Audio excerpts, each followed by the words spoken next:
We are back to share a comparison of two beach destinations that we have fallen in love with over the years in South Carolina.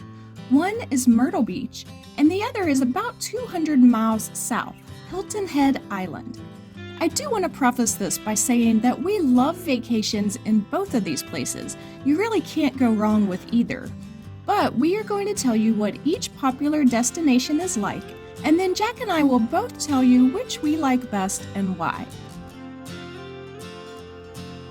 First up is Myrtle Beach, South Carolina.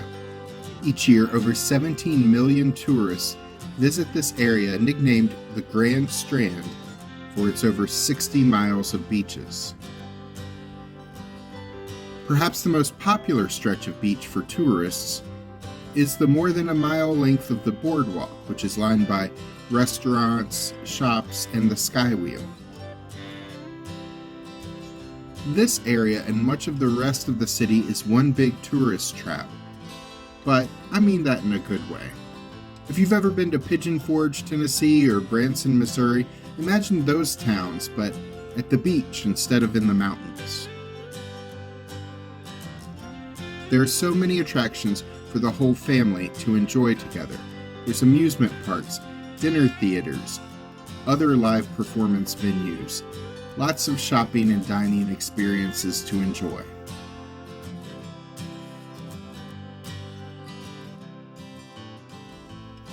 One place we loved was Broadway at the beach, which combined all of the above.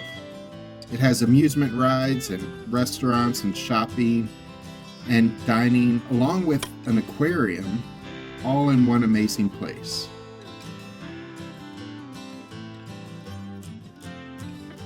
And if you like golf, the Myrtle Beach area has about 90 golf courses and about 30 mini golf courses. So it is a very popular golf destination. When you get tired of the crowds and want to get away from them for a bit, Myrtle Beach has you covered there too. There are some stretches of beach that do not draw the large crowds that the Boardwalk area is known for. There are quieter beaches like Surfside Beach or Litchfield Beach. But what we really loved most were a couple of parks we visited. One was Huntington Beach State Park. It has a historic home called Atalaya Castle that you can tour. There's also a beach at that park, which was not very crowded at all when we visited last July. The other park is Brookgreen Gardens. It's a botanical garden with lots of interesting statues to see, as well as some animal exhibits on a recreation of a historical farm on the grounds. We had a relaxing day checking out both these parks, and while there were other people around, these areas were definitely not crowded. We also enjoyed the Murrells Inlet Marsh Walk, a half-mile boardwalk along the marshes with a number of good waterfront restaurants just steps away. Finally, on average, a Myrtle Beach vacation is much less expensive than a vacation to Hilton Head Island. Now, there are things you can do in either location to save money or to splurge on a more luxurious vacation, but on average, Myrtle Beach will be friendlier to your wallet. Before we continue, do me a favor and click the like button to let YouTube know you're enjoying this video. Also, check out my Amazon affiliate link in the description below. If you click on that link and make any purchases on Amazon after doing so, I get a small commission and it doesn't cost you anything extra. That's a way that you can help me keep this show on the road. Now we turn south to Hilton Head Island, which was named the best island in the U.S. in the Condé Nast Traveler Reader Awards in 2023. Now, Hilton Head is a 42 square mile barrier island off the coast of South Carolina. Nicknamed Golf Island, there are over 20 golf courses on the island with about 40 more within a 20-mile drive. But the big draw for most here, like in Myrtle Beach, is going to be the beaches. The most popular beach, and our favorite, is Coligny Beach. There's free parking nearby, though it can easily fill up early on busy summer days. But we loved the walkway with porch swings and benches and deck chairs as you near the beach.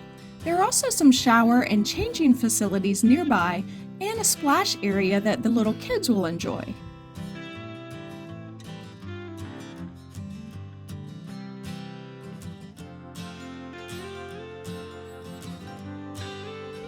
A lot of the resort hotels have somewhat private beach access. We stayed at the Weston Hilton Head Island Resort, which is a really nice upscale resort. It is a bit expensive, but we loved it. It has 3 pools and some restaurants on site.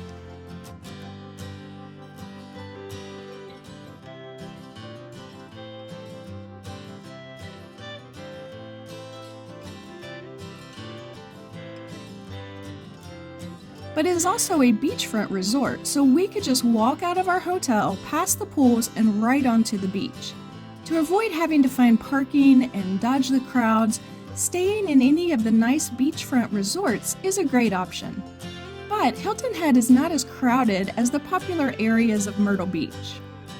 There are a good deal of shopping and dining options on the island to enjoy. There's probably less for young kids to do here than in Myrtle Beach, but especially if you don't live near a beach, your whole family may well be plenty entertained just hanging out at the beach. But again, on average, a Hilton Head vacation is going to be more expensive. You can find cheaper hotels and cheaper places to eat, but you're likely to encounter more high-end shopping options, restaurants, and resorts. So, what is our favorite of the two? I'll let Jack go first. I would gladly go to either of these destinations. They're both great, but Hilton Head Island is going to be my favorite. There's less crowds, though it is a popular resort in its own right. I enjoyed hanging out at the resort we stayed at and enjoying its mostly private beach access. We never really needed to leave the resort because there was so much we wanted to check out right there on property. It was just a more leisurely paced vacation. The vibe on the island is less commercialized, and especially if you're planning to shell out some money to stay in a nice resort, Hilton Head is a more upscale experience. Although again, there are ways to save money, including of course by visiting outside of the most popular beach tourism season. Well, we are going to disagree on this one. I do love Hilton Head, but Myrtle Beach is going to be my pick. I do enjoy getting away from the crowds, but as we mentioned, there are places in Myrtle Beach that provide a less crowded experience. Myrtle is definitely better for budget-conscious families. If you've got money to burn, there are some high-end resorts here too, but there are a lot less expensive options as well. And there's a wider variety of attractions to enjoy for family members of all ages. The Boardwalk is a lot of fun, and Broadway at the beach is a lot of fun, and when you're tired of those, there are some places to get away to as well. We love both of these places, and you can click the links at the end of this video to learn more about our visits to both of these popular South Carolina beach destinations. Be sure to subscribe to the channel so we can see you the next time we're traveling through.